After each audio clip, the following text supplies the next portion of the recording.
Hello and welcome to Sofa SENSEIS. You're joined by me, Kieron, and this is, of course, the akhi&saltfish digital network. You can see I'm joined by a guest. His name is Alex Le Gue, and he is the head of community development at Matchroom Boxing. What is that, you ask? Well, I'm going to ask the same question, and we're going to get straight in to both his career working in a gym, but also his career in putting together communities that benefit from the sport of boxing. So, without further ado, let's go. So, Alex, thanks so much for joining me. As always with boxers, or people affiliated with boxing, it's so easy to just book an episode. You know, this is the sport that people want to talk about, they want to get stuck into, so thanks for your time. And let's get straight into your history, I suppose. Boxing, when did it start entering your life? Oh, mate, I've always loved boxing. So I came from, in terms of actually playing sport, came from like more of a rugby background, being from Northampton. So went to NSB. Like you naturally you're going to end up playing rugby going there. But I've always followed the sport. Always loved boxing. Always stayed up for the big fights. You know, when I was younger. But I guess when I first actually got involved in the sport was probably about 2014, 2015, when I worked at Northamptonshire Sport. So I used to be the national governing body lead for Northamptonshire Sport. So basically working with 16 different NGBs. So I worked with bowls clubs, golf clubs, rugby, tennis, all these different sports, and boxing was one of them. And that's when I first came across James Conway, who at the time was involved with King's Heath Boxing Club. It was James, it was Arthur Daly, obviously met Kieron Conway down there, and that's where the boxing journey kind of began, I guess. So when we talk then about, your schooling time, playing rugby, when was that transition period sort of evident for you that actually I'm going to move over to boxing? Really, it came about through work. It was more luck than anything. I'd always wanted to kind of get involved in the sport, but as I say, my background playing was very much that rugby. I was always like, I was pretty decent when I was younger, and I was kind of following that as far as I possibly could. When it came around with my job at Northamptonshire Sport, it was kind of like James got in touch with me actually via LinkedIn and said, I think there's probably a little bit of help we can do with like funding wise, this, that, the other. So I went down the gym. In fact, I remember I went down there and I turned up in all like, I was wearing RFU rugby stash, shorts, all this kind of thing, typical like rugby boy. And I remember he thought to me, him and Arthur both said, like, this guy, who is this guy rocking up in the shorts? Like, don't quite know what to think of him. Yeah. So, so anyway, they invited me down to train to begin with as well, because I was interested in getting involved in the sport in that sense.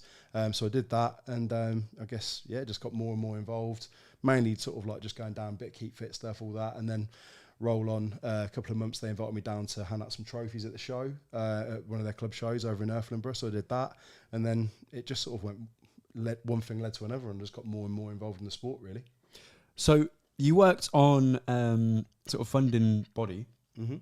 Could you paint a picture for Sofa SENSEIS of what the funding picture is like for amateur gyms? We could even localize it. We could talk about Northampton, but more generally across the country.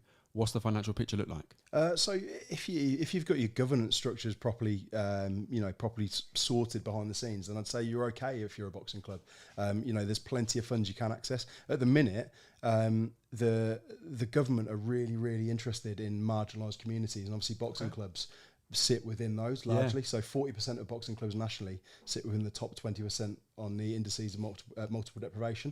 So basically what that means is that boxing clubs are in the heart of the most deprived communities nationally.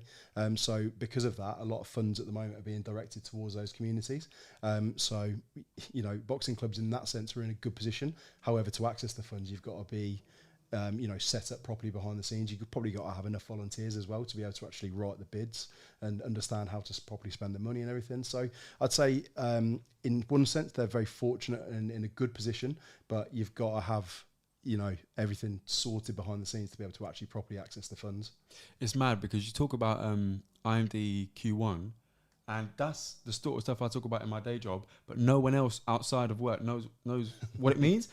I've sat here now on a show about boxing, Yeah. and we're talking about indices of multiple deprivation. So that's fascinating that you work in that. It's massive, mate. In boxing, honestly, that is like the headline statistic that I would always quote to people when you're talking about funding, because that's the one thing. I remember I was sat in a meeting with Sport England one time, and it was they were talking about all these different sports. They flashed a graphic up on screen, and basically it showed boxing versus all the other sports, and it was like on a kind of color scale, and it was green to red. And literally, boxing was the polar opposite to every other sport, bar like maybe I think basketball and football have quite sort of a similar kind of picture in some sense, but obviously they're so much bigger in terms of numbers. So it was fascinating, to be honest.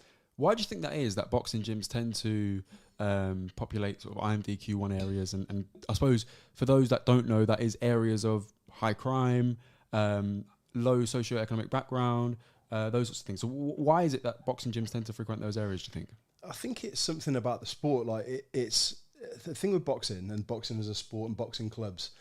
If you think about it, if you're a kid that's living in one of those kind of areas, there's something about boxing that makes it a little bit more accessible. There's kind of like it's more credible in young people's eyes in some sense. So like if you're a kid and you're potentially going down the wrong path, let's say you're a kid involved in like gangs in some way or something, it's far easier to say to your mates, I'm going down the boxing gym, I'm going to learn how to fight, than saying, I'm going down the polo club or I'm going down the golf club.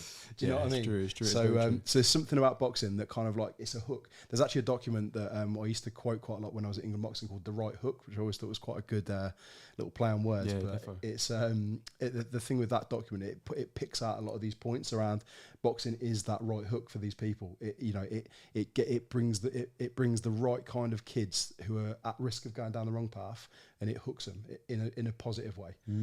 So I'd say that's part of it, but also the kind of the nature of the sport. It's quite a working class sport, or very much a working class sport. So as a result, just geographically, you tend to find. I always used to think when I was in my previous job, when I'm trying to find a local boxing gym, you just know that you go through all these lovely parts of cities, and then you always know you're going to the roughest estate. It's just the way it is. It's just there's all sorts of reasons, I guess. So with that in mind, one thing that I picked up on when you was talking about your time playing rugby and then your early career, you said you used to stay up and watch the big fights. What are some of the memories of some of the big fights that you used to watch? Do you know what? One that always stuck out to me was when I was at uni. I stayed up and I watched. It was Manny Pacquiao against Oscar De La Hoya, I think, and it was when Manny Pacquiao absolutely destroyed him. And I was almost like quite sad watching it in some ways, but it was such an incredible display.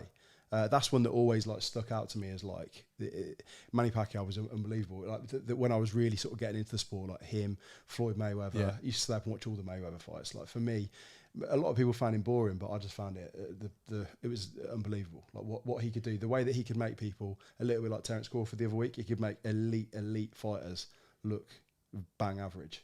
For me, it was phenomenal. So, and there was always that level with Floyd Mayweather. And looking back, I understand why they had to do it. But they made you believe maybe 1% that he might lose. This might be the guy. This might be the style he hasn't seen before. Yeah. And realistically, it never was the case. Obviously, we know that now. But and a lot of people knew it then. But watching the Showtime sort of 24 hours or HBO 24 hours, whatever it was at the time, it's compelling viewing. It's actually very interesting to get sucked into the narrative and stay up and then watch the fight at 5 a.m. in the morning. I think that's something that boxing's getting a lot better at as well. I think the UFC are very, very good at selling the narrative around fights. So good. Quite often you can find yourself when you're watching the UFC, because I'm big into that as well. Yeah, I love it. I find that when you watch the UFC, you may not know who either of the fighters are before you watch it. They always do that little narrative spin around, a little bit around the camp, whatever it is. And by the time the fight comes around, you're pulling for one man versus the other. Yeah. Like you are always rooting for one fighter. And I think that, I know that Matchroom particularly do a lot around that. Yep. Some of the way that they promote fights is similar in ways to the UFC. And I think boxing in general has picked up on that. And it's something that's really important for me, how you spin that narrative. And I think equally, we'll come on to it in my role now with Matchroom, but I think a lot of the ways that we're involving the fighters in communities also helps to build fighters in a different way and builds a narrative around them and around connecting them at grassroots, which again connects them with the fans in a different way. Yeah, I think we can jump straight into that, because one thing I've noticed recently is that it is really, really difficult to build fighters nowadays. I think part of it has to do with the TikTok generation or whatever. We want content now. We want buzz now. We haven't really got the patience for a build up. Yeah. And that often means we're asking to put 3-0 fighters in with 10-0 fighters because we want to see the fight, but really it's not the fight we should see at that point in time. So I've also noticed that we don't really have a geographical spread of stars anymore. And a lot of our stars are concentrated in and around the sort of south of England. Do you think that has to do with the sort of, prior to yourself, lack of community engagement between the sport and the people? I don't know really. I think I'd like to think there's a relatively decent sort of spread of like geographically as to where the fighters are coming from. I think you just got to look at the weekend gone by. In fact, I spent a little bit of time with Graham Rutherford from Berkeley Amateur Boxing Gym at the weekend. He was there with Cyrus Patterson, and obviously there was a huge upset at the weekend. And just looking at like the amount of talent that comes out from the northeast and how that area is going to boom over the next few years. True. Liverpool, there's so much talent coming out of Liverpool at the moment. Birmingham going back there at the weekend. There was there's areas that historically there's been a lot of talent, but then Matchroom haven't been there for 5 years. Yes. So, to have Galal coming through, to have like Sol Dakers on the card, to have, the big upset with Conor Walker, these guys coming through. You got obviously Ben Whitakers with Boxer. Like there's all these kids are coming through. I mean, even to be fair, we went to Acox Green Boxing Gym on the Wednesday as part of the community build-up, and there's a young girl there, Lucy Kings Wheatley, who's on GB. I don't think she's even lost the fight yet. She transitioned over from kickboxing, and very, very talented girl. So I think that for me, there's quite a decent spread of it, and I think that's what I want to try and do with my role, is to try and sort of like shine a brighter light on that, so people become more aware. Like actually, there are all these different areas, all these different cities we're visiting. There's talent in all these places. Maybe we just don't know about it yet. Yeah, I think that's probably where we're coming at it from, is the sense that there are big stars and then there's prospects, but the gulf between the two in terms of fan bases, in terms of hype, in terms of narrative and story, it does seem to be quite big. But it would be nice to see, like you say, a more even spread across the country of those up and coming stars. And I think those next gen shows actually are achieving that. And I suppose they develop over time into DAZN shows, into pay-per-view shows. So I suppose there's a pipeline there in place. Definitely. So, okay, let's get into that new role of yours then. So you went from Northamptonshire Sport to where? Where was next? To England Boxing, it would have been then. And what was that process like? So basically, as I say, I was working with 16 different sports, and boxing was always my favourite. I did loads of great work across all different sports, to be honest, and I've always stayed in touch with people from wherever, because for me, people always say it's not what you know, it's who you know. Networking is the key when you're working in sport. Did that. Then I started at England Boxing, and I was there for 5.5 years altogether. So I started off as the club support officer for just the East Midlands region, and then probably about 2.5-3 years in, I also took on the Eastern Counties and part of the home counties. So I ended up looking after around about probably just over 200 boxing clubs. Wow! So there was quite a lot, and again, very, very different areas. So obviously the East Midlands, you had like your Northants, Leicestershire, Notts, Links, Derby, and within that you've got some quite heavily urban built up areas, bigger cities, and then in the Eastern Counties it's very much a lot more rural. So you used to find like you'd have the urban deprivation in the East Midlands, in the East Mids, and also bits of the home counties. But in the Eastern Counties, it was very much like rural deprivation. You'd maybe have like a lot of clubs would say to me like, "Oh, I don't think we can really get funding because we're not in like in a city kind of area." I'm like, "Well, no, of course you can. Like, you just need to sell it in a different way. Yeah. So you need to sort of sell that rural deprivation. Like, we're the only indoor facility in the area, so we need more investment in that sense." So yeah, it was fascinating. I loved it. I loved the job. As I say, I was there 5.5 years and did all sorts of different projects. Helped, bring millions of pounds really into the sport in different ways through different projects and various different things we were working on. It was brilliant. And that job, everything I learnt there and all the people I met allowed me to take the next step to where I am now at Matchroom. So nice. I mean, I must confess, my grasp of the amateur side of the sport is limited, and actually it's through this show that I'm developing that knowledge of getting to know amateur boxers and understanding the way gyms work, etc. So with that in mind, if you could spell out sort of your engagement in the amateur scene and particularly in England boxing, who are you sort of crossing paths with? Are you crossing paths with like the Olympic team? Is that the right path? Yeah, so basically our head office was based up at the EIS in Sheffield, the English Institute of Sport. So so I wasn't up there all the time. I was based from home, and I was very much like out in the field, all over the place, all over the country, visiting the clubs that I look after.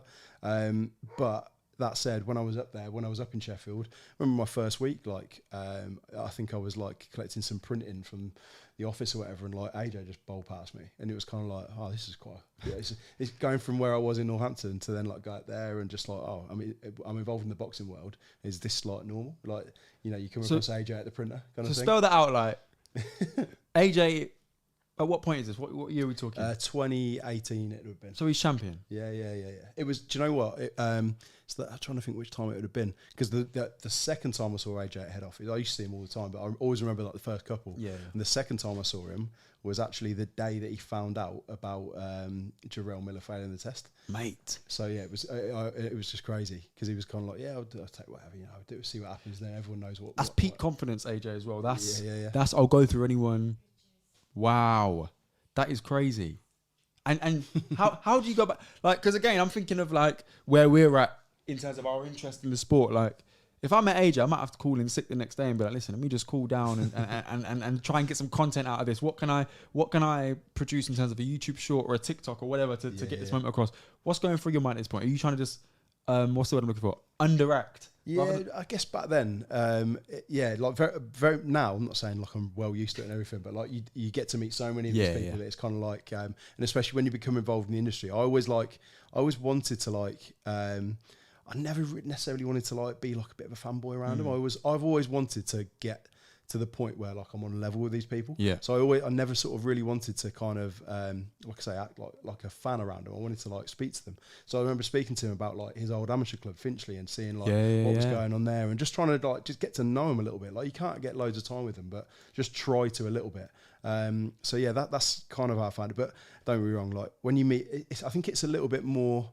You get a little bit more starstruck around people like of significant level of fame, but also when they're like.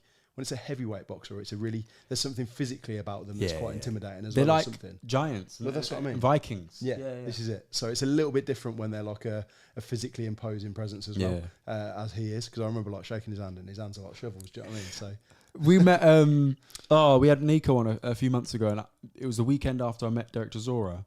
And Derek Chisora's not that tall, right? Yeah. But he's massive. He's just wide. And he shook my hand, and it was like, this is long, like there's no way a normal man who hasn't trained boxing is fighting Derek Chisora and winning. Like it's just his aura was just scary. Honestly, they're huge. Like the heavyweight boxers, until you actually like you're around them, and you sort of like, particularly in like less so when you're in a gym environment, but more so when you're in like a press conference type environment. Like you see them in like plain clothes essentially. That's when you realise the extent of like how big they are.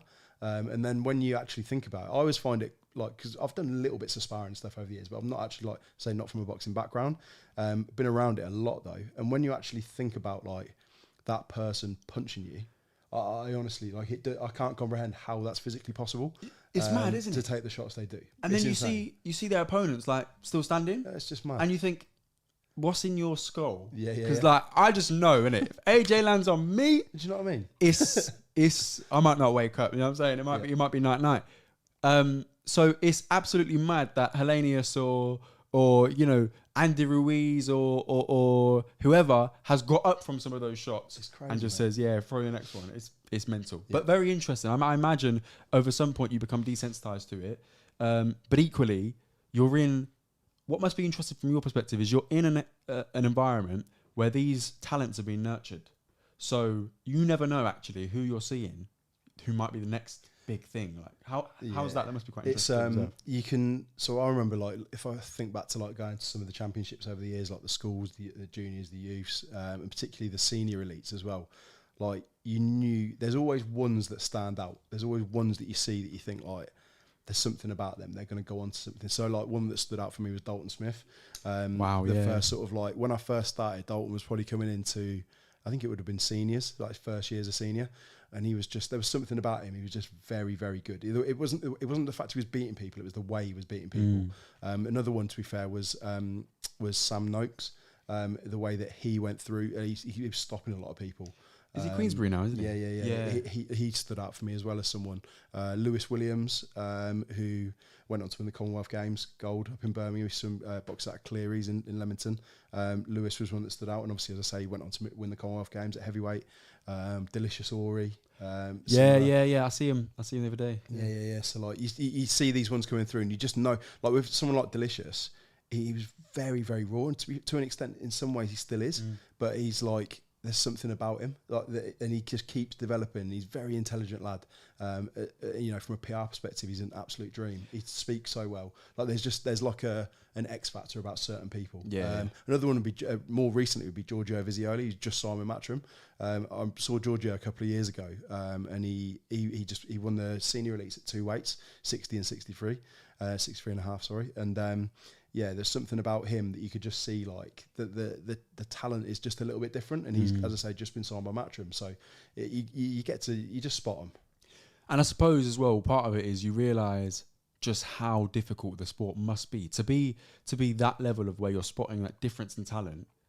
They must be 0.001% of those who walk into a boxing gym, but I think to that point, there's so much more you can gain from walking in a boxing gym than just being the 0.01 good one in there. Massively. Talk us through that, like some of the benefits of being in a boxing gym and just being around that system. So that's a huge part of what I'm trying to do in my role with Matchroom. Like it's yes, of course we want like the next AJ. We want these talented people, and people that get signed by Matchroom, fantastic. That's a huge element of the business. But I've been brought in specifically to help develop the sport at grassroots and using the platform that Matchroom has. So as I say, like we went down to Acox Green the other day, we went to Limehouse in London the other week. When you stood in that gym, there's like, Acox Green is probably like 80, 85 kids. It was a really big turnout. And I remember saying the other day on an interview I did for one of the YouTube platforms, it's like when you're in there, there's probably 2, 3, 4 people that are going to go on to be professional boxers.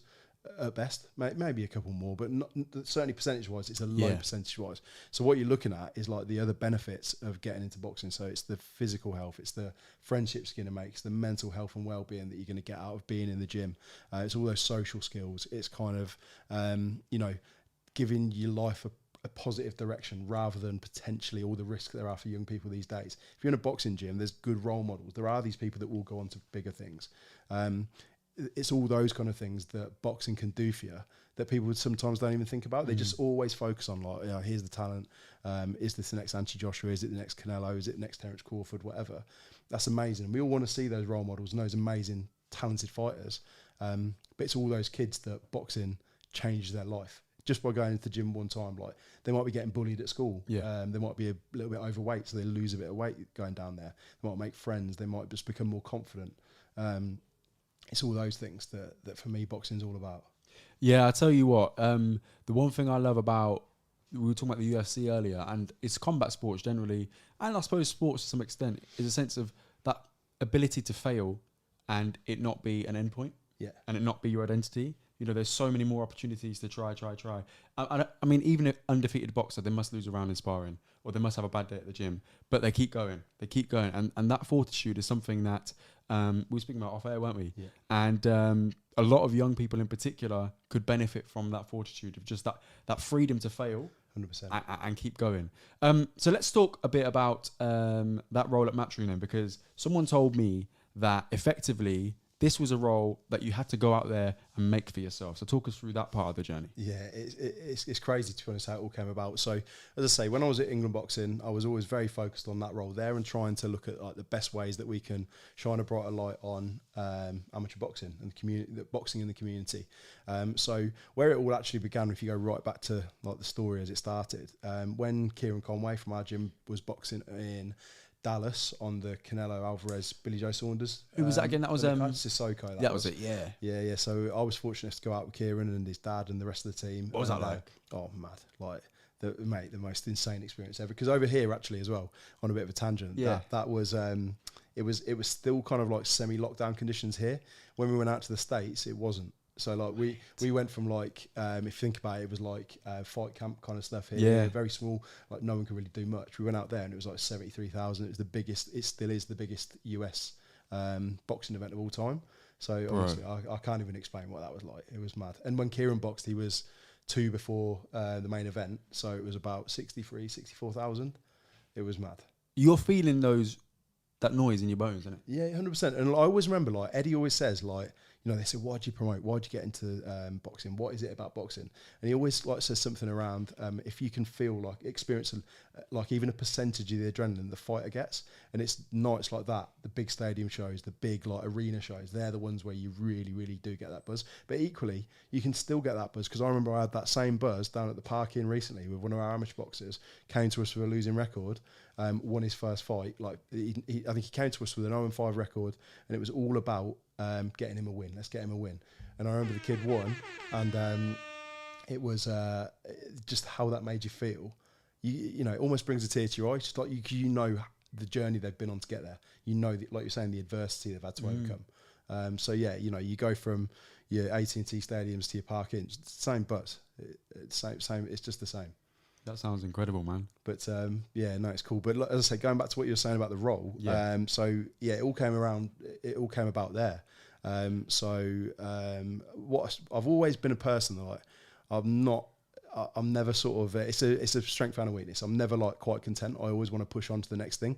So when I was there, I'm not just happy like there being making up the numbers, being, you know, wrapping Kieron's hands or whatever I'm going to do. I want to get the maximum amount of the experience that I possibly can. So I remember I saw Frank Smith in the lobby of the hotel, and we'd been chatting to like him and Eddie little bits and pieces, but I hadn't like properly introduced myself, and he obviously didn't know what I did for a job. So I went over and just had a chat with him and just sort of said, look, you know, I think there's loads we could do from a community boxing angle, utilising the Matchroom platform. So, you know, this was like 3 years ago now. And from there, got his number, and we sort of like stayed in touch, just always like texting, little bits and pieces. We set up a meeting when I was with England still. We had that meeting. You know, we pitched basically like a bit of a partnership agreement, how this could work. And it was always really, really positive. But obviously with Matchroom, the way it works, and I understand more now working for them, it's like you have one show, on to the next show, on to the next show. Yeah. And it's very hard to like get things done if it's not the absolute priority at that moment in time. The priority for them is the next event, and there's so many coming up. Like it's literally every week around the world. So yeah, that kind of all happened, and I guess like it would have been about 5-6 months ago now. I kind of got to a point. I've been at England boxing for about 5 years at the time it would have been, and I sort of, you know, I got to 5 years and I was kind of like, right, I'm doing lots of things here. I've advanced as much as I possibly. I've done about as much as I can possibly do now at this point. I love the job, but what is next? What could I do? So I just I thought to myself, like, who's the best person on my phone to sort of like text for a little bit of advice around getting into like the pro game, getting into this, getting into that. So I thought I'll just text Frank. So so I did, really only looking for like some advice and guidance. And he texts me back and he says, I tell you what, like, let's have a call, mate. And I was like, oh, cool. I think you might be opening the door a little bit here to like for at least the discussion. Yeah. And so we do that. We arrange a call, and yeah, we kind of we start talking, and I think I was kind of like, I had an idea, because Matchroom have a charitable foundation that a lot of people don't know about, and they've invested like about £3 million into like good causes over the last like few years. Like so much money goes out, and when you consider Matchroom's it is fundamentally a family business. Yeah, it's insane the amount of money they give back to good causes, but there's not there hasn't been a proper strategy behind it. And it hasn't been documented well enough, really. In some ways, that's like quite humble, and they don't want to sort of shout about it. Yeah. But I think in some senses it's good, and it's good to do that and promote it a little bit more, especially as the company is a promotional company. So so that was really like the nuts and bolts of my idea. And anyway, long story short, like we had this chat, and Frank said to me, "I'll tell you what, then, like, put a proposal together as to like how you believe you could like." Your involvement could benefit the business, what you could do from a community angle, and we'll kind of go from there. And I thought to myself, like, he's opened the door here, like, so I'm not just going to like go for it. I'm going to like jump through it. Yeah. So he said, take your time, take as long as you need, whatever. But I thought, well, okay, you can take as long as you need, but you also need to like, how long do you take? Yeah, so, capture the moment. This is it, capture the moment. So so yeah, in about I think it would have been about 3 to 4 weeks. I put together a proposal document that was about 12,500 words. So as I say, it was longer than my dissertation. Jeez. It was just I just went for it. I fully went for it, and I clipped it up into 2 ways. So I did like the full shebang, 12,500, and obviously like an executive summary, which was like 3-4 pages. Yeah. So it was kind of like, well, if you read through the executive summary, you'll get a good idea of what you want. To this day, I've actually never asked him how much he's read. I will when I'll plug up the courage soon. I'll go, mate. We'll clip this video. You can ask him now. Yeah. This is it. How much did you actually read? Yeah. But yeah, like I've got a friend who's a graphic designer, Tonya Ibrahim. Massive shout out. She made it look really, really smart, and I remember they actually commented on that as well. So yeah, massive thanks to Tonya for doing that. Yeah. And yeah, it's so we put it all together, and I sent it across, and it was kind of like he actually when it actually came around to me going down for like further information and stuff, he messaged me and he says, "Oh, how'd you fancy meeting up around the I think it was the most recent Manchester show. Can't remember who headlined it now. Might have been, I think it was Lee Wood. It was Wood Lara 2. So he invited me down to meet him there, but I was actually on holiday, so I was kind of like I've been waiting, a little bit for some feedback, and I was on holiday. I was like, man, I can't do that day. So then I had to go down the following week. And I was kind of thinking, like, what's he want to talk about? And I went down thinking that he was, I need to pitch like my idea to him, but obviously he must have read it, and he basically said, like we want to offer you a job. And I was kind of like, yeah, cool, I'm down for that. So, mate, and that's where we are. So yeah, a little bit like Dragon's Den sort of thing, I guess. That's I mean, I just want to ask you in terms of like, that feels like it was the sort of peak of many actions, like the result of many actions, many thoughts, you got the guy's number, you messaged him, you maintained the relationship. You saw an opportunity, you asked them a question, all these sorts of things. Has that been something that's sort of been there throughout your life? Like if you think back to your sort of teenage years and your sort of adolescent years, has that sort of initiative been part of you? Yeah, I've always, like, as I say, I'm never like content. I'm always one of these people like, what's next? I'm very, very ambitious. So it's now I'm at Matchroom now. I've got my role. I've got the dream role. Like this is what I've always wanted to do. For years, I've wanted to build up to it. But now I'm like, okay, now I want to like go bigger. I want to build a team. I want to make like things a success in the UK, but then I want to replicate it in the US. I want to go out to the Middle East, and I want to do stuff out there, and I want to grow the sport out there, utilising Matchroom's platform. So it's always, I'm in an amazing position to do amazing things here now, but it's always like, what's next? Always. And I've always been like that. It's always been like with sport, it's always like when I was playing rugby, cricket, whatever it was, it's always like, what's next? And I think it's, I get that from people I've been around though. Like my mum and dad have always been so supportive of me.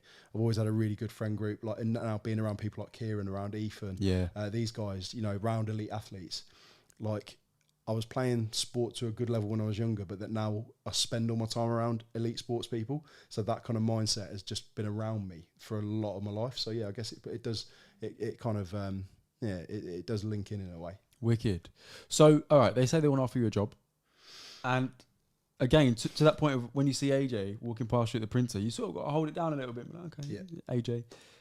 When they offer you the job, and that's your dream job, what's your reaction? I was kind of like, I was blown away, to be honest, because as I say, I wasn't expecting that like in that moment. Yeah, I was very much like thinking to myself, I'm going here to like.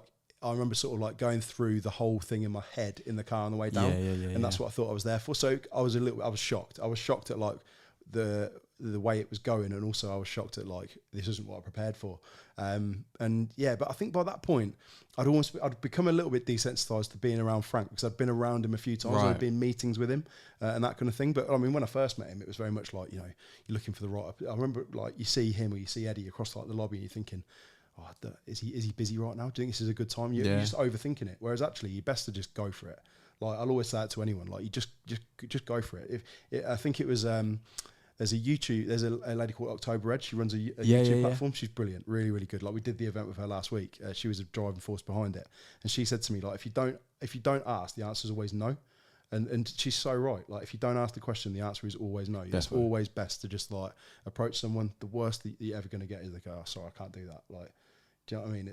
That's the way I'd say. I'll tell you what, I'm going to hold myself accountable then on the show. Because I was, like I said, I was at the AJ show a couple of weeks ago, and I saw Charlie Parsons. I thought, I recognise, and you know, obviously we do a show and all that sort of stuff. So I thought there could be some real synergies here. And I thought, I was in the middle of a row, which is the worst place to be. Next time I know, I want to be on the end of any row I'm on, because I want to be able to leave really quickly, right? Yeah.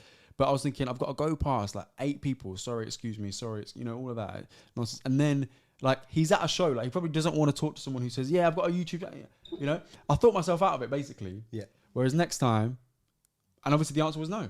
Whereas next time I'm going to go up to him or whoever I see and be like, you know what, actually, we run Sofa SENSEIS. It would be good if we could get like a quick video from you or whatever, and just see what their reaction is, because they might say yes. We'll sort that, because so Charlie's a good mate. So is he? Yeah. So when we're done, we'll text him. And Perfect. We'll get onto it, Yeah, because I was with him all last week. Oh, so mate. So we'll sort that. Because I see he's doing some crazy things. He's like 20 years old, isn't he? Mate, he's quality. Honestly, him, Joe Pugh, IFL, the pair of them. Like, I was with them on, was it Friday night? We were talking about like how they got into it. And there's another young lad as well, Josh Hart. I done an interview with him the other day. He's only 17. And honestly, like, I've got so much time for these young lads that are putting the time in, putting the work in. Yeah. Like, and you can see the ones that are there, they keep showing up. Like, you know, some people, like, you see like the sort of traditional media knocking some of the YouTube platforms and what they do and all this. Yep. But when you're actually around like guys like Parsons, guys like Joe, guys like Josh, these ones that are really like pushing it, and the way that like Charlie has like built that relationship he's got with Eddie, like that's you not can like, see it. Obviously, like you've got to have something about you and something, you know, it's almost like, you know, Eddie will like choose people that he likes, whatever. Yeah. But there's an element of that, but actually there's so much of it which is like the hard work and how you need to like maintain that relationship. That takes a lot of work. I think absolute fair play to him. Mate, traveling up and down the country every week and, you know, like you say, fostering those relationships, that cannot be underplayed. I'm sorry, because I see the traditional media and I understand they have a role to play. But equally, if you want a instant reaction, you're not refreshing the Telegraph. Yeah. Or other platforms are available. I don't want to, you know, call in and out, but you're refreshing Twitter because you're seeing if IFL have posted anything or Boxing Social have posted anything. And to be fair to sort of the traditional media, the boxing news, I know they have like ID Sports and all those sorts of things. They are pretty on the money as well. But you're refreshing the YouTube channels because you want to see what's happened. Yeah. And it's often accessible to the younger generation. That's the thing. There's a market now for all these different people because, you know, news is digested in a different way. And I think, as I say, I think the work that like your IFLs, your boxing socials, your YouTube platform, they do brilliantly. And for me recently, they've been so as well as like BBC's, ITV's, these guys are backing and come along to the community engagement events we're doing. That in itself just shines a much brighter light on the work that we're doing as well. Yeah. So massively supportive. Well, look, I don't know if you only wrote yourself a role, because it seems to me you also wrote yourself an IFL new channel. I hadn't seen IFL Wants to Watch before your role came about. I hadn't, and it was like I actually saw that, and I texted Oscar Bevis because again Oscar's a good mate, and I said, like, mate, there's loads we can do here. Like this is basically like a YouTube channel for what we're trying to do. Yeah. So like I've pitched loads of ideas to them around what we're going to do, and I think like I'm going to really try and help them in terms of like strategizing the best ways of doing that, because again it's just like connecting the amateurs with, you know, the wider community and people understanding like this is amateur boxing, these are the kids coming through, these are the ones to watch. I think it's brilliant that IFL have done that. And like I say, in my role, it's I can support, but equally so can the other promoters as well. Yeah. And to your point around Delicious and him being sort of PR ready already, that is so important, particularly when you're trying to capture the attention of people in boxing right now in terms of fans. That ability to be able to answer a question in a compelling way, have a story, have a personality, and get that across is so important. So platforms like IFL Wants to Watch will sort of just prime that talent. By the time they sort of graduate to the standard IFL channel, that they'll be ready. Absolutely. And you touched on something I want to talk about there, just before we get into sort of the type of communities you engage with. Other promoters. So, as what happens is when you're a first mover, you know, you get that advantage, people know you exist. Yeah. But is there going to be a sort of Ben Shalom version of you cropping up in Boxer, and or Queensbury or whatever the other promoters? Do you anticipate that happening, or do you think? I don't know. I don't know enough about what those guys do to know how much of a priority like community development and this kind of angle is. For me, I would always encourage that the more people that are trying to showcase what's going on, the better. But what I'd always say is that Matchroom will do it the biggest and we'll do it the best, like we do all the time. That's that Matchroom energy. Did you see that? Yeah, listen, that is... I love that. And that's one thing I love about Eddie is his confidence, because not only is it confidence, it's like there's a track record of delivering the biggest events time and time again. And he made me laugh, actually. I don't really like to timestamp the episodes, but I'll do it anyway. He made me laugh yesterday because, what did you say? Frank must have said something. Frank Warren must have said something, right? Yeah. And he's like, yeah, well, when you're promoting in York Hall and there's no AC, you sort of get a bit flustered. It's just those little digs of Eddie's, man. He makes me laugh. But anyway. He's hilarious, mate. To be fair, he is genuinely hilarious to be around. Him and Frank as well. Like, I don't know if you saw, there was, they did a YouTube, on YouTube the other week, they played a round of golf with Tubes. I saw that. And, oh my God, and Jimmy Bullard. That was hilarious, and that is exactly what the pair of them are like all the time. So honestly, if anyone's like sitting out there like, oh, what are Eddie and Frank like? Like, watch that video, and that is what it's like, and that's mainly what it's like around the events, around everything, in the office, everything. Yeah. And I tell you what must be mad as well. We've mentioned this in the podcast before, and I won't delve into someone's personal life too deep, but I find it fascinating that Frank is with Eubank's daughter, because could you that must be so like political when you factor in Eubank Ben and all those sorts of like that must just be, you must have to just draw a line in work and personal life, right? I think, Frank is extremely good at that as well. Like Frank is from the the short period of time I've been with Matchroom so far and being around him a lot of the time, like Frank is his attention to detail is so hard working. Like I honestly there's one of the best things for me about working at Matchroom is the amount of time I get to spend around people like Frank, people like Eddie, people like Ross Garrity, people like Darren Flewers on logistics, like everyone. The team are just so good at what they do. Matty Lawless just coming in on comms, Dan Barnard, everyone is like the best at what they do. Yeah. And I just feel like I'm absorbing so much by being around these people. To go back to your point, I'd say I don't know. It's a very the one thing with Frank I've always thought is obviously he's engaged to Emily. I've always thought that Eddie's going to be the best man, and you've got father of the bride as Chris Eubank Senior. Mate, what a wedding to go to. Listen, I mean? Someone needs to get those speeches on pay-per-view, man, because you know what I mean? I would love to hear what Eddie has to say as best man in front of Eubank, and then I'd love to see Eubank's response. Probably do the impression. Oh, no. Listen. We'd have a wedding and a funeral, man. Jesus. Yeah, that would be crazy. Keep us updated with that. I'd be interested to see what happens. But yeah, so Matchroom as an entity is obviously, the best promoter or the biggest promoter in the UK. So it's great to see that you've got a platform with those guys. Mm-hmm. And, from a personal point of view, it's great to see that Northampton has the opportunity to say, okay, we're going to get stuck in it and sort of shift the communities going on. If you could outline then your top 3 priorities in your role that you created, what would they be? I'd say really it would be around, for me with Matchroom, it's around funding, the funding distribution. So what I want to do, we've obviously got funds that are available through the charitable foundation, and I want to distribute those funds to the most impactful and the most necessary areas. So for me, I'm coming up with essentially a funding distribution strategy as to how we'll do that. So that's something I'm heavily working on. I think it's really the awareness and exposure as well. It's 2 other things that are so important for me. So, we've got all of these kind of all the media partners we have. You've got Eddie, you've got Frank Smith, who in their own right have got really big platforms. I mean, Eddie's huge. And until you actually work at Matchroom, you don't realise quite how busy and how big Eddie is. That's another part. And then also, I think something for me it's really interesting will be to helping connect the fighters with the communities and how that improves the way that they're promoted in different ways, or not improves, but sort of just changes it a little bit. Yeah. And how that. In the long term kind of helps better connect people with their communities in a sense. So there's so many different things that are floating around, I guess, that we're looking to do. I think one thing I wanted to touch on is because I know we've discussed sort of young people as a broad community in different areas and both geographical communities too. But one thing I want to sort of bring up is the idea of ex-boxers as a community. and any potential ideas for developing that, because I think particularly as Sofa Senseis, we always I always have a lens. I ask fighters about if they ever talk about Tris Dixon's book Damage. I always ask our fighters if they talk about that. And first of all, have you read that book and what are your thoughts on it? And second of all, I think there's a real opportunity there to sort of develop that community of ex-boxers and just smoothen that path out.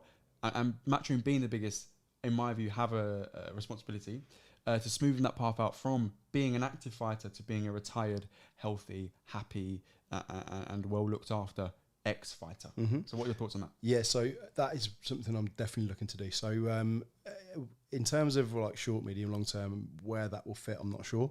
But I'm looking to do something around like mental health and how we can kind of, there's a lot of ex-boxers that have struggled in terms of that particularly that transition into retirement as well. So that's something we're definitely looking at doing. In fact, I was only talking yesterday morning at breakfast with a guy about this around Kash Farouk was obviously a fighter that recently retired, and looking at ways that we could potentially, I know he's heavily involved in community development up in Scotland, so it's ways that we can maybe do some stuff with him. I've done bits and pieces in the past with Tommy Coyle, who's another person, and obviously a great character. Is that Manchester, is it? He is Hull. That's Hull base, and he's got. Tommy does loads. He's got his Box Clever bus that goes around different communities. There's an amazing video that he did last year where he's talking to a young person on the street and just sort of like getting him on the straight and narrow, and just kind of like he's an incredibly engaging character, but it's someone that has openly said that he struggled with the idea of retirement. So I think it's ways that we can use these fighters to, they've struggled, but they're doing well with it now. Like and if we can sort of like utilize them as in an ambassadorial kind of like perspective or whatever it is, I think that'd be a really good way to keep them connected with the sport. For me, Tommy would be a great person, almost as like a front man for some of the community stuff we're doing. A bit of a host if we're doing any like different sort of projects. He's got a personality, isn't he? He's got the personality. So there's all sorts of different ways. But yeah, it's certainly something that I want to do, and I think it's really important to do. Do you know what? It's really true. And actually, thinking about the parallels between the UFC and what they've been doing, they had prior to their buyout by Endeavour, they had sort of I can't remember what they were called, like UFC brand ambassadors or something along those lines. Chuck Liddell was one, BJ Penn was one, and since then, because Endeavour, when they bought the UFC, they got rid of those roles. You've then seen Chuck Liddell go out and fight again. All these things that we don't want to see. Like the guy's paid his dues. He's done what he's done for the sport, and he should be a legend forever. He shouldn't have to go out there and fight again. But ultimately, fighting is what these guys know. Yeah, I always remember one of my favourite build-ups of all time was Chisora versus Hay. And when that whole press conference thing happened, Frank Warren went on the PR offensive, understandably so, and he says that the board can't and shouldn't take Chisora's license from him, because, and he says, with the greatest respect, Derek can do nothing else. He has no qualifications. He has no other skills. All he can do is fight. And actually, you fast forward, that was 2012, you fast forward 11 years, we're still seeing Derek fight. Because what the hell else is he going to do? Yeah. Derek Chisora, with the greatest respect, is not going to be a commentator. Delicious TV is funny though, I'm not going to lie. So maybe there's a route for him there, right? But his skill is fighting. So how can, this isn't a question to you to answer right now, but how can Matchroom or how can the powers that be in boxing guide Derek out of putting his life on the line into something that makes him still feel alive? And it must be difficult because on what was the date? August 12th, whatever day it was. Yeah, August 12th. Derek Chisora had one of the biggest pops of the whole card when he came out. So it must be difficult to let that go. Very difficult. I think it would be, a lot of fighters always say it's like the adrenaline that you get from that fight. It's different. It's an addiction in some ways to that. So I think like what I'm looking to do with my role will be, it may not be for everyone, but some of the projects we're getting involved with, it might be that like, because I found, if you think back to recent examples, like on Wednesday at Acox Green, every single person, Eddie included, all the fighters included, everyone said like, I've got a right buzz being there, seeing those kids on the punch machine, doing these, sort of the impact that visit made on those young people. You do get an adrenaline buzz from it. So it's only like marginal compared to what they're going to get in the ring. But if we can put on projects that are really like impactful, meaningful, and they get even like a tiny little bit of that buzz, then that might help them and support them with that transition into retirement. Yep. So that would be one way that I'm looking to do things. But there's all sorts of stuff that we can look into. But you're absolutely right. It's an extremely important area. Because what you don't want is for these fighters to give you all these incredible moments that you're going to remember for the rest of your lives, and then they retire and that's it, you forget about them. Yeah. That's not how it should be. Yeah. So if my role can impact that in any way positively, then 100% we'll be doing it. And I do think as a nation, we try generally to do right by our legends. Bruno was there at the weekend, or the weekend before the last one, and Bruno is still ubiquitous across the crowd. Yeah. I never grew up watching Bruno, but I know who Frank Bruno is. Yeah, exactly. You know what I'm saying? So, like, those are things that are amazing to see, and even Ricky Hatton and all these legendary names. I love seeing Johnny Nelson, because Johnny Nelson has he's ticked the box. If you'd have looked at Johnny Nelson at the start of his career, you think this guy's going to be nothing. Like, he's not going to be that guy. Then as his career developed, he found his style and he found his rhythm, retired an undefeated champion, and then now he's the face of Sky, and a face that is, he's a great talker, he's a great personality, he keeps himself in shape. These are all great things we want to see from our stars. So credit to yourself for building the communities and giving back with boxing, because it's clear Eddie's been on that agenda for a long time. I'm glad he's now got a strategy in place and a sort of infrastructure in place to be able to deliver it properly. And then finally, is there anything else you want to let the people know in terms of what's on the agenda? You mentioned Saudi Arabia, which I'm really interested to hear more about. Let that vision out of the bag, because I think I heard the impact of AJ versus Ruiz 2 and the number of gyms that were built off the back of that. Is that something you want to expand on? I think that certainly be looking forward a couple of years. For me, the immediate kind of priority is to let's make a success of let's get a few of my projects off the ground in the UK first, make a success of those. Then we'll try and align that and do that in the US. I was on a call earlier on today looking at what we're going to do in the US around some of the shows coming up. So we got Orlando, obviously the big one coming up, we've got LA as well with Pacheco, and then you've got Bam against Sonny, which is just a huge fight. Can't wait for that one. So looking at trying to do things around that. But then, as you say, going on to the Middle East, I think I want to make a success of these things to begin with. I know that I saw an interview Eddie did the other day talking about my role, which was that was a bit sort of pinch yourself moment. And he was saying about the commitment to sort of grow a team, build a team around this. That is the idea that I've essentially created a community department, so I'm the first in that department, and then we'll grow that hopefully. So we will need more manpower to do more work. We'll need more manpower, but that said, in a few years' time, certainly be looking to, do things around the Middle East is a huge growth area for combat sports in general. You saw what they did with Fight Island, all this kind of stuff for the UFC. That looks sick. Do you know what I mean? And then the big events that are all going out there, the Saudi Arabia's, that obviously the Chantel boxed that in Abu Dhabi as well, and all this kind of stuff. So I think developing the sport from grassroots is something that will, we don't just, when we go to those areas, we don't just want to land these humongous events and that's it, and there's no legacy of it. A bit like the Commonwealth Games, the Commonwealth Games comes over and then it's all around building that legacy. Same thing when we take a big fight to Saudi Arabia or to the Middle East, in whichever country it is, we want to try and build a legacy around that and develop the sport from grassroots. So that will be something obviously within my role, head of community development, that I'll be massively involved in. So how that will look right now, I'm not sure, but it's dead exciting. Credit to you, man. That sounds amazing, and it sounds like as well, it's something the sport needs to make those connections, to build those connections, and that sustainability in communities is really, really important. And if you're looking to grow your team, my sister's as you know, she's a England boxing apprentice, so she's wrapping that up soon. So if there's any opportunity, just let us know. The other thing I want to say... I've always told her to stay in touch. I've always told her to. It's all about networking. I'll remind her. You hear that, Gabrielle? It's all about networking. We mentioned Chantel Cameron there, actually, in boxing in the Middle East. And actually, we've got a little bit of story about that. So I think the fight was it was in November, wasn't it? Like mid to late November, I think. And early November, on the 8th specifically, because it was my anniversary, she says, look, I've got some time. I can come on the 8th. And I says, I can't make the 8th. Can we do another date? And she couldn't do another date, and we haven't had her on yet. But Chantel, if you're watching, I've got your signed glove here, undisputed world champ. This is your glove. I bid for it at one of the shoebox shows in Northampton, the Park Inn. So yeah, we're sorry we missed the date, but let's rebook that one ASAP. Yeah, I thought I'd get that one in there. But yeah, okay. One of the things I wanted to talk to you about was your role in shoebox actually. So let's go into that a little bit, because we've had a few shoebox alumni on the show. Our first guy was Nico Michael. So what's Nico like in the gym now? Give us a little bit behind the scenes. He's a good lad. He's absolutely mad for it. He's always down the gym. Always. He's always putting the graft in. He's got. I think he's got a new sponsor. Is it cryotherapy? I keep seeing him. He's modelling, man. I see him walking in the cryo machine, all slow mo and that. He's always down there. Good on him. Do you know what Nico does really well? He promotes himself very well. He's really good. He understands that, and that's huge, especially like for small hall fighters. Coming through. Very much where selling tickets is so important. Nico's really grasped that. So he's a good lad. And Tysell, because I tell you what, we had Tysell on about a year ago, maybe a little bit more.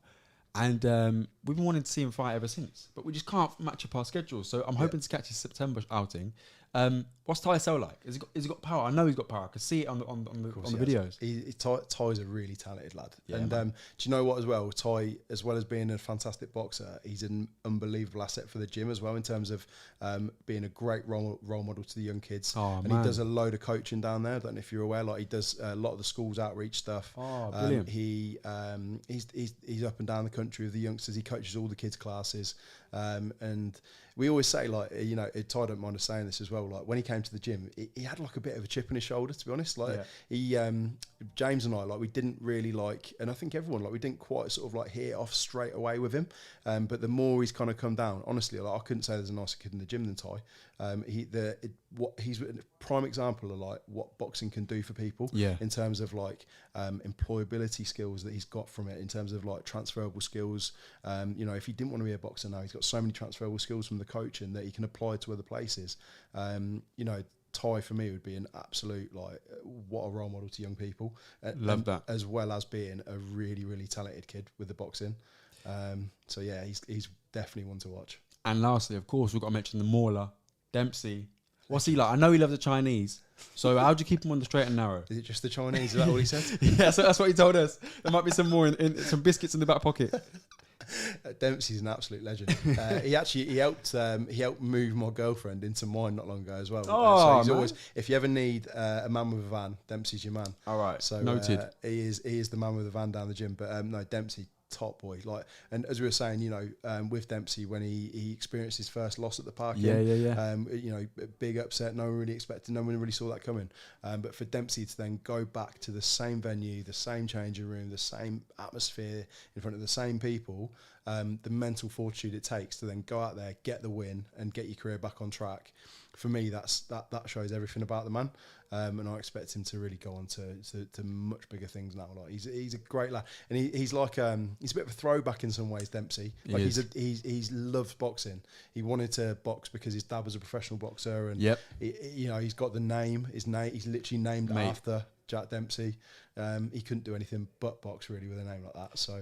I'll tell you what, if you want to get stuck into Dempsey's history, and he saw his dad sort of boxing in bin bags, trying to sweat off the weight, it's an incredible story. Check it out in the archives, as well as Nico Michael and Tysell as well, all in the archives. So check that out.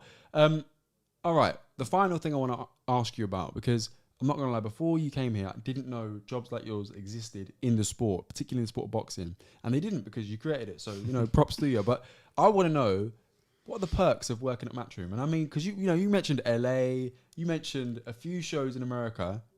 What are you going on BA looking for your own ticket? Or what? Like, talk us through some of the perks. Nah, I mean, obviously, like, any shows you want to go to.